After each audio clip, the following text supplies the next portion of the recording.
Kembali kita lanjutkan dialog Kompas Petang sore hari ini. Menarik tadi disinggung oleh Bang Ahmad Doli Kurnia soal ada nama Kaesang juga yang masih dipertimbangkan di Koalisi Indonesia Maju.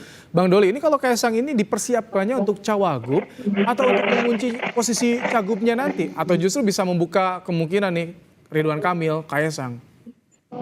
Belum. Kan tadi saya katakan kita masih memberikan kesempatan ya sama teman-teman partai politik di Koalisi Indonesia Maju untuk kemudian memunculkan nama-nama ya yang berasal dari partai politik masing-masing. Kan selama ini kan berkutat hanya 1-2 nama saja gitu loh. Nah, padahal sebetulnya ada nama-nama lain yang sebetulnya perlu kita cermati dan kita sosialisasikan. Misalnya teman-teman di Gerindra itu ada Ariza Patria, ya, dia wakil gubernur loh, ketua DPD Gerindra sekarang di Jakarta. Gitu.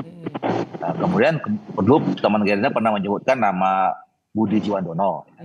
Kemudian teman-teman PAN itu ada di situ Bung Eko Patrio.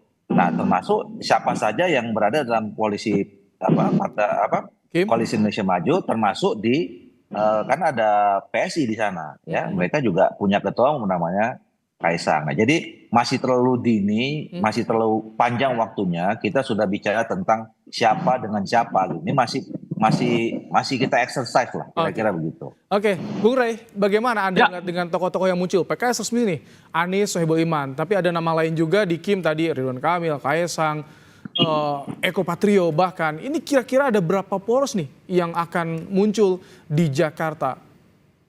Kalau Kaesang masuk di Jakarta, kayaknya cuma ada 2 poros, yaitu poros pendukung dinasti politik dan poros anti dinasti politik, kira-kira gitu. Pendukung dinasti politik ini ya tentu berkaitan dengan Pak Jokowi. Dalam bahasa yang lain, poros Pak Jokowi dan poros anti Jokowi gitu.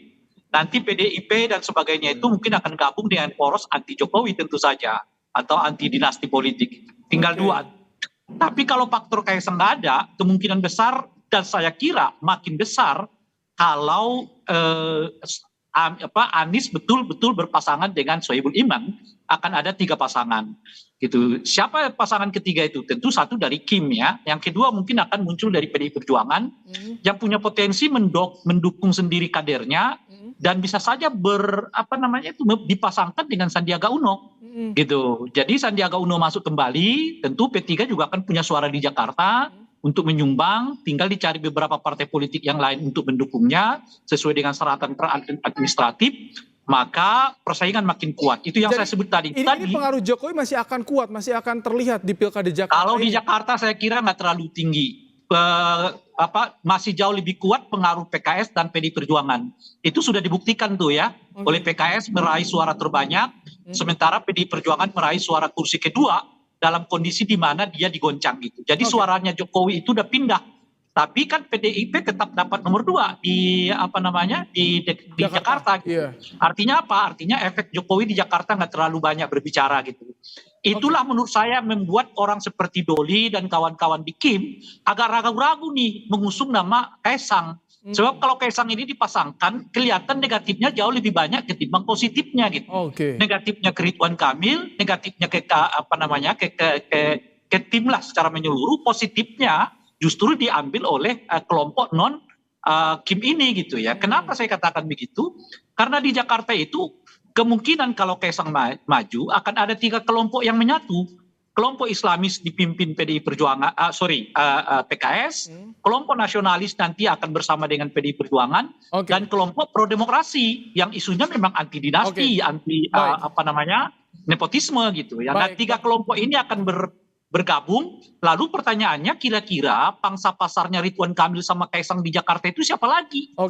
Kita minta tanggapan dari Bang Masinton. Kalau misalkan tadi soal kemungkinan jika Kaesang dimunculkan, Bang Masinton, artinya ini PDIP akan bergabung dengan PKS mengusung Anies atau orang yang tidak berada pada posisi bersama dengan Jokowi, Bang Masinton. Kira-kira pertimbangannya seperti itu?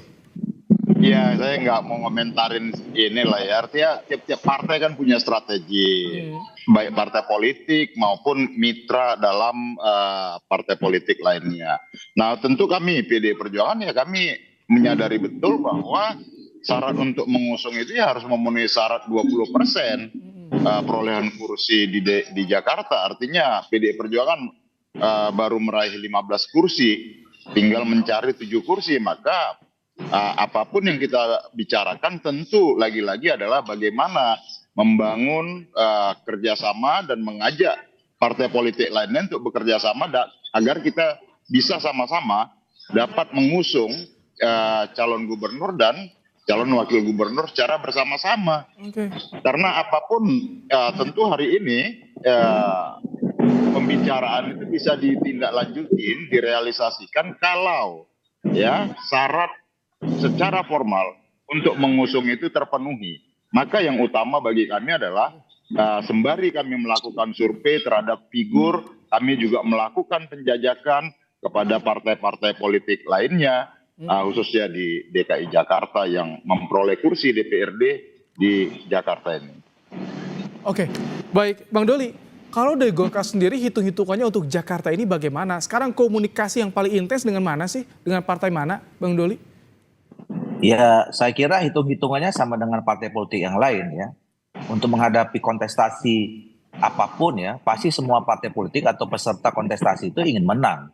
Nggak ada orang yang ikut kompetisi tidak ingin menang. Gitu. Nah, itu yang saya kira kalkulasi yang selalu dipegang oleh Golkar. Makanya kita dalam mengusung calon dan kemudian ini juga kita sampaikan kepada kawan-kawan partai politik Koalisi Indonesia Maju ya, untuk apa kita bergabung rame-rame mengusung satu nama atau pasangan yang peluangnya kita tahu dari awal misalnya kecil gitu. Nah, ini yang kenapa kemarin kemudian kita mencoba ya memetakan kembali ya, antara Jawa Barat dan Jakarta gitu. Bang Doli, Bang Doli ada ini nggak, ada wacana untuk ikut atau mengajak juga Anies masuk ke Kim, ikut bergabung? Karena kan ada wacana nih, akan ada dialog antara Anies dan juga Prabowo dari Kim.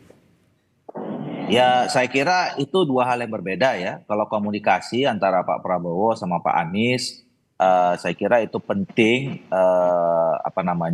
ya mungkin juga dalam kaitan untuk bagaimana kita memberikan teladan kepada masyarakat Indonesia bahwa kita ya setelah kompetisi ya harusnya kita sekarang bersama-sama membangun bangsa Indonesia ke depan. Tapi dalam konteks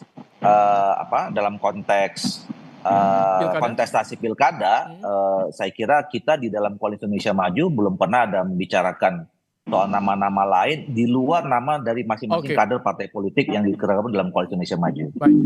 Terima kasih. Bang Ahmad Doli Kurnia, Wakil Ketua Umum Partai Golkar, Bung Ray Rangkuti, Direktur Eksekutif Lingkar Madri, dan Bang Masinton Pasaribu, anggota DPR dari fraksi PD Perjuangan, telah berbagi pandangan di program Kompas Petang sore hari ini. Terima kasih Bapak-Bapak.